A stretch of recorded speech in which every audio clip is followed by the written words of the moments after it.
আসসালামু আলাইকুম, স্বাগত আমাদের নিয়মিত আয়োজন সন্ধ্যার বাংলাদেশে। জানিয়ে দেব হাতে থাকা সর্বশেষ শিরোনাম।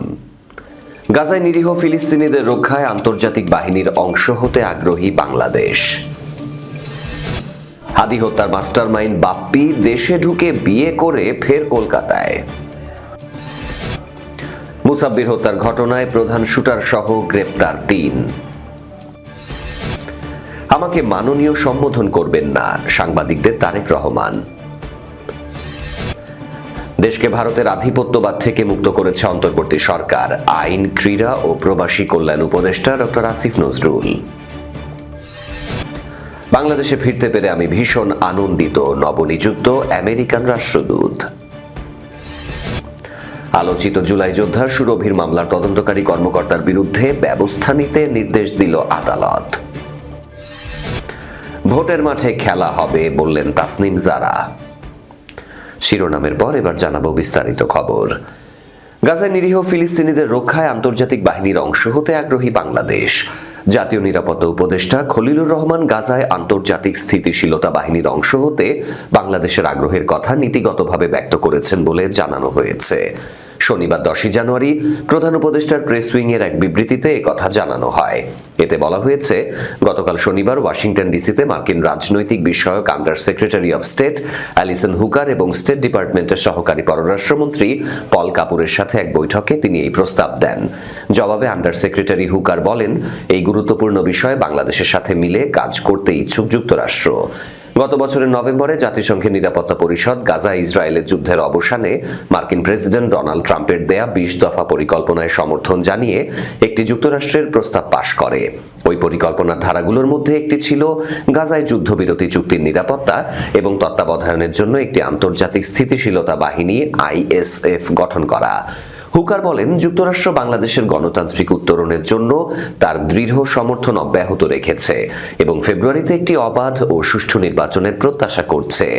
বিবৃতিতে বলা হয়েছে, জাতীয় নিরাপত্তা উপদেষ্টা খলিলুর রহমান আসন্ন সাধারণ নির্বাচনের প্রস্তুতি ও ব্যবস্থা সম্পর্কে হুকারকে অবহিত করেন এবং নির্বাচন সহ অন্তর্বর্তী সরকারের প্রতি যুক্তরাষ্ট্রের সমর্থনের জন্য কৃতজ্ঞতা প্রকাশ করেন। বৈঠককালে তারা অর্থনৈতিক ও বাণিজ্যিক সম্পর্ক, রোহিঙ্গা সমস্যা এবং আঞ্চলিক বিষয় নিয়েও আলোচনা করেন। খলিলুর রহমান বাংলাদেশ থেকে আমেরিকান কৃষিপণ্য আমদানি উল্লেখযোগ্যভাবে বৃদ্ধি পাওয়ার পর দুই দেশের মধ্যে বাণিজ্য বৃদ্ধির সম্ভাবনার উপর জোর দেন। তিনি হুকারকে সাম্প্রতিক ভিসা বন্ড ব্যবস্থায় বাংলাদেশি ব্যবসায়ীদের যুক্তরাষ্ট্র ভ্রমণ সহজ করার অনুরোধ জানান। বিশেষ করে স্বল্পমেয়াদী B1 ক্যাটাগরির ভিসা বন্ড থেকে অব্যাহতি দেওয়ার বিষয়টি বিবেচনার আহ্বান জানান। হুকার আশ্বাস দেন যে মার্কিন সরকার বিষয়টি ইতিবাচকভাবে বিবেচনা করবে। অনুমোদিত বাংলাদেশিদের ফেরত পাঠানোর ক্ষেত্রে বাংলাদেশের সহযোগিতার জন্য কৃতজ্ঞতা প্রকাশ করেন। বাংলাদেশে আশ্রয় নেওয়া বাস্তুচ্যুত রোহিঙ্গা জনগোষ্ঠীর অব্যাহত সহায়তা দেওয়ার জন্য যুক্তরাষ্ট্রের প্রতি আন্তরিক ধন্যবাদ জ্ঞাপন করেন জাতীয় নিরাপত্তা উপদেষ্টা। রোহিঙ্গাদের জন্য যুক্তরাষ্ট্র সবচেয়ে বড় দাতা দেশ বলে স্বীকার করে তিনি তাদের জন্য মার্কিন সহায়তা অব্যাহত রাখার অনুরোধ জানান। আর রোহিঙ্গা শরণার্থীদের আশ্রয় দেওয়ার জন্য হুকার বাংলাদেশকে ধন্যবাদ জানান। খলিলুর রহমান মার্কিন পক্ষকে বাংলাদেশি বেসরকারি খাতের জন্য, বিশেষ করে বাংলাদেশের সেমি কন্ডাক্টর উন্নয়নের জন্য ইউএস ইন্টারন্যাশনাল ডেভেলপমেন্ট ফাইন্যান্স কর্পোরেশনের অর্থায়নে প্রবেশাধিকার প্রদানের বিষয়টি বিবেচনা করার জন্য অনুরোধ করেন। আন্ডার সেক্রেটারি হুকার এই প্রস্তাবগুলো বিবেচনা করার আশ্বাস দেন। হাদি হত্যার মাস্টারমাইন্ড বাপ্পি দেশে ঢুকে বিয়ে করে ফের কলকাতায়। ইনকিলাব মঞ্চের মুখপাত্র শরীফ ওসমান বিন হাদি হত্যাকাণ্ডের অন্যতম মাস্টারমাইন্ড সাবেক ওয়ার্ড কাউন্সিলর যুবলীগ নেতা তাইজুল ইসলাম চৌধুরী বাপ্পি কলকাতায় রয়েছে। 2024 সালের 5 আগস্ট পরবর্তী সময়ে ভারতে পালিয়ে যায় সে। তার সঙ্গে আছে আওয়ামী লীগের আরো কয়েকজন নেতা। গত বছরের সেপ্টেম্বরে অবৈধ পথে দেশে ঢুকে দ্বিতীয় বিয়ে করে বাপ্পি, পরে স্ত্রীকে নিয়ে ফের ভারতে চলে যায়। সেখান থেকেই হাদি হত্যার পুরো মিশন পরিচালনা করেছে বাপ্পি। হাদিকে গুলি করার পর শুটার ফয়সাল ও তার সহযোগী আলমগীরকে নির্বিঘ্নে ভারতে পালানোর ব্যবস্থাও করেছে সে। হাদি হত্যা মামলার চার্জশিটে অভিযোগপত্রে অভিযুক্ত 17 জনের মধ্যে পরিকল্পনাকারী হিসেবে বাপ্পির নাম উল্লেখ করেছে ঢাকা মহানগর গোয়েন্দা পুলিশ। তবে বাপ্পি সহ ভারতে পলাতক অন্য খুনিদের দেশে ফিরিয়ে আনতে পুলিশের পক্ষ থেকে এখনো কোনো উদ্যোগ নেওয়া হয়নি। পুলিশের দাবি, খুনিরা অবৈধ পথে ভারতে গেছে, ফলে তাদের সেখানে অবস্থানের অফিসিয়াল তথ্য প্রমাণ নেই। এ কারণে তাদের ফেরাতে নিয়মতান্ত্রিকভাবে ইন্টারপোলের কাছে সহায়তা চাওয়া যাচ্ছে না। তবে আদালতের অনুমতি পেলে ইন্টারপোলের কাছে আবেদন করা হবে।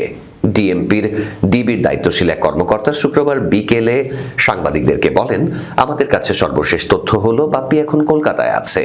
সে সেপ্টেম্বরে অবৈধ পথে বাংলাদেশে ঢোকে, তখন সে দ্বিতীয় বিয়েও করে।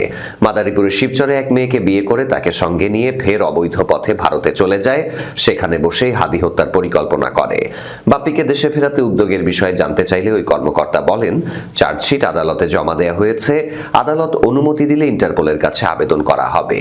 ওই কর্মকর্তা আরো বলেন, ইন্টারপোলের কাছে তখনই চিঠি লেখা যায় যখন অফিসিয়াল চ্যানেল পাওয়া যায় অপরাধী কোন দেশে আছে, অথবা আনঅফিসিয়াল চ্যানেলে যখন তদন্ত কর্মকর্তা নিশ্চিত হন তখন আদালতের অনুমতি নিয়ে তাকে ফেরাতে ইন্টারপোলের কাছে আবেদন করতে পারেন। মুসাব্বির হত্যার ঘটনায় প্রধান শুটার সহ গ্রেপ্তার ৩। রাজধানীর কারওয়ান বাজারের বিপরীতে স্টার কাবাবের গলিতে স্বেচ্ছাসেবক দলের ঢাকা মহানগর উত্তরের সাবেক সাধারণ সম্পাদক মোহাম্মদ আজিজুর রহমান ওরফে মুসাব্বির হত্যাকাণ্ডে জড়িতদের ধরতে অভিযানে প্রধান শুটার সহ ৩ জনকে গ্রেপ্তার করেছে ঢাকা মেট্রোপলিটন পুলিশের গোয়েন্দা শাখা ডিবি।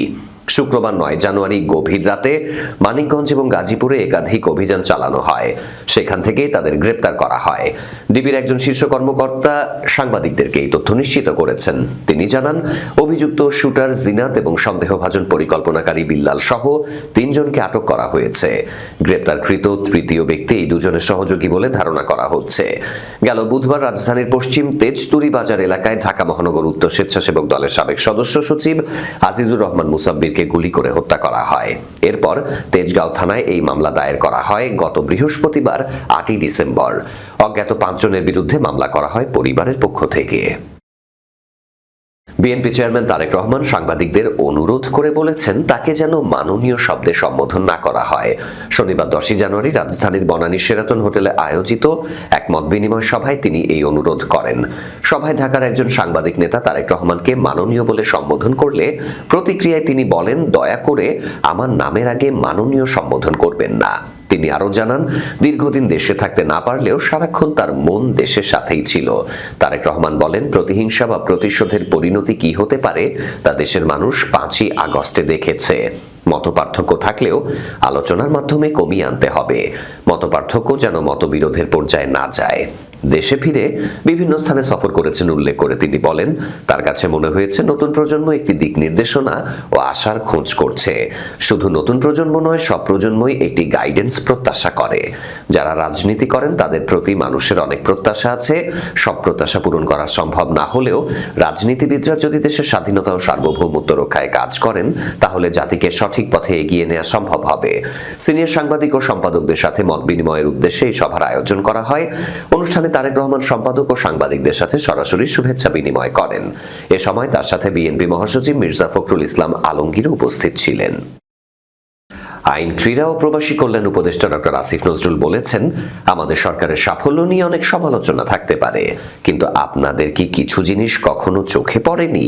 এই সরকার এসে ভারতের আধিপত্যবাদ থেকে বাংলাদেশকে মুক্ত করেছে। ভারতের যে আগ্রাসী একটা ভূমিকা ছিল সব জায়গায়, সেখান থেকে স্বাধীন কণ্ঠে কথা বলতে পারছে ডক্টর মোহাম্মদ ইউনূসের নেতৃত্বে। এটা আমাদের কোনো অর্জন না? শনিবার 10ই জানুয়ারি দুপুরে রাজধানী সিরডাপ মিলনায়তনে রাজনৈতিক দল, মানবাধিকার এবং মত প্রকাশের স্বাধীনতা শীর্ষক নীতি সংলাপে এসব কথা বলেন তিনি।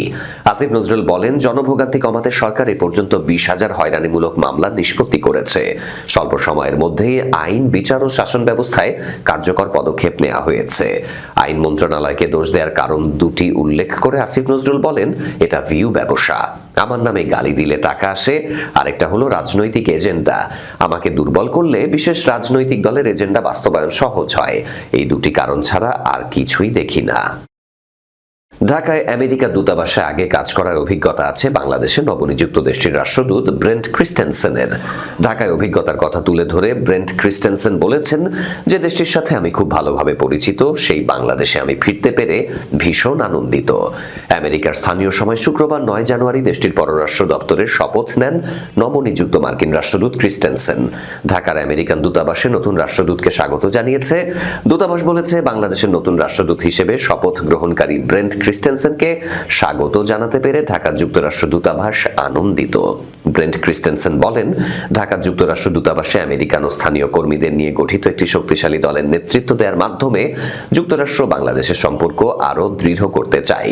প্রেসিডেন্ট ট্রাম্পের লক্ষ্যকে এগিয়ে নিতে এবং প্রতিদিন নিরলসভাবে কাজ করে আমেরিকাকে আরও নিরাপদ, শক্তিশালী ও সমৃদ্ধ করে তুলতে আমি উচ্ছ্বসিত। আগামী 12 জানুয়ারি বাংলাদেশে নিযুক্ত যুক্তরাষ্ট্রের নতুন রাষ্ট্রদূতের ঢাকায় পৌঁছানোর কথা রয়েছে। ডোনাল্ড ট্রাম্প প্রশাসনের মনোনীত রাষ্ট্রদূত ক্রিস্টেনসেনের ঢাকায় যুক্তরাষ্ট্রের 18তম রাষ্ট্রদূত হিসেবে দায়িত্ব পালন করবেন। মার্কিন পররাষ্ট্র দপ্তরের ওয়েবসাইটে তথ্য বলছে, ব্রেন্ট ক্রিস্টেনসেন যুক্তরাষ্ট্রের ফরেন সার্ভিসের একজন জ্যেষ্ঠ কর্মকর্তা। ঢাকায় মার্কিন দূতাবাসে আগে কাজ করার অভিজ্ঞতা রয়েছে ব্রেন্ট ক্রিস্টেনসেনের। ব্রেন্ট ক্রিস্টেনসেন 2019 থেকে 2021 সাল পর্যন্ত ঢাকায় মার্কিন দূতাবাসে রাজনৈতিক ও অর্থনৈতিক বিষয়ক কাউন্সিলর হিসেবেও দায়িত্ব পালন করেছেন।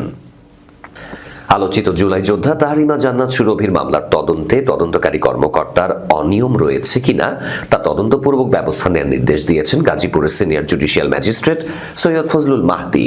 গাজীপুর জেলায় কালিয়াকৈর থানায় মৌচাক ফাঁড়ির উপপরিদর্শক এসআই ওমর ফারুকের বিরুদ্ধে সুরভির বয়স নিয়ে বিভ্রান্তি সৃষ্টি, তাকে গ্রেপ্তার করে কারাগারে পাঠানো এবং রিমান্ড আবেদন করার অভিযোগ ওঠে। এসব অভিযোগের পরিপ্রেক্ষিতে গত বৃহস্পতিবার 8 জানুয়ারি আদালত এই নির্দেশ দেন। একই দিন বিকেলে আদালতের পক্ষ থেকে গাজীপুরের পুলিশ সুপার বরাবর এই সংক্রান্ত লিখিত নির্দেশনা পাঠানো হয়। বিষয়টি নিশ্চিত করেছেন কালিয়াকৈর থানার officer in charge OC Khondokar Nasir Uddin. আদালত সূত্রে জানা যায়, গত 25শে ডিসেম্বর তাহরিমা জান্নাত সুরভিকে গ্রেপ্তার করা হয়। পরবর্তীতে 28শে ডিসেম্বর তার জামিন আবেদন নামঞ্জুর হয়। এরপর 5 জানুয়ারি শুনানি শেষে আদালত 2 দিনের রিমান্ড মঞ্জুর করেন। তবে সামাজিক যোগাযোগ মাধ্যমে সুরভির জন্মসনদ ছড়িয়ে পড়লে তার বয়স নিয়ে নতুন করে প্রশ্ন ওঠে। রিভিশনে আবেদন করা হলে অতিরিক্ত জেলা ও দায়রা জজ আদালত রিমান্ড আদেশ বাতিল করে সুরভিকে 4 সপ্তাহের অন্তর্বর্তীকালীন জামিন প্রদান করেন। গাজীপুর জেলা পুলিশের আদালত পরিদর্শক মোহাম্মদ আব্দুল মান্নান জানান, সুরভির বিরুদ্ধে দায়ের করা মামলার তদন্তে মামলা তদন্তকারী কর্মকর্তা এসআই ওমর ফারুকের বিরুদ্ধে অনিয়ম ও গাফিলতি আছে কিনা তা তদন্ত করার এবং তদন্তের পর দোষী সাব্যস্ত হলে বিভাগীয় ব্যবস্থা গ্রহণের নির্দেশ দেয় আদালত। একই সঙ্গে এ বিষয়ে গাজীপুর জেলা পুলিশ সুপারকে প্রয়োজনীয় ব্যবস্থা নিতে বলা হয়। আগামী ত্রয়োদশ জাতীয় সংসদ নির্বাচনে ফুটবল প্রতীক নিয়ে ভোটের মাঠে লড়তে চান ঢাকা 9 আসনের স্বতন্ত্র প্রার্থী তাসনিম জারা। খেলা হবে ফুটবল নিয়ে। শনিবার 10 জানুয়ারি নির্বাচন কমিশনে আপিল শুনানিতে প্রার্থিতা ফিরে পাওয়ার পর তিনি সাংবাদিকদের এসব কথা বলেন। প্রার্থিতা ফিরে পাওয়ার পর তিনি বলেন, নির্বাচন কমিশনে আপিল মঞ্জুর হয়েছে। দেশ বিদেশে সকলে দোয়া করেছেন, এজন্য সকলকে ধন্যবাদ। নির্বাচন কমিশনকেও ধন্যবাদ। আমরা এখন ফুটবল প্রতীক চেয়ে আবেদন করব।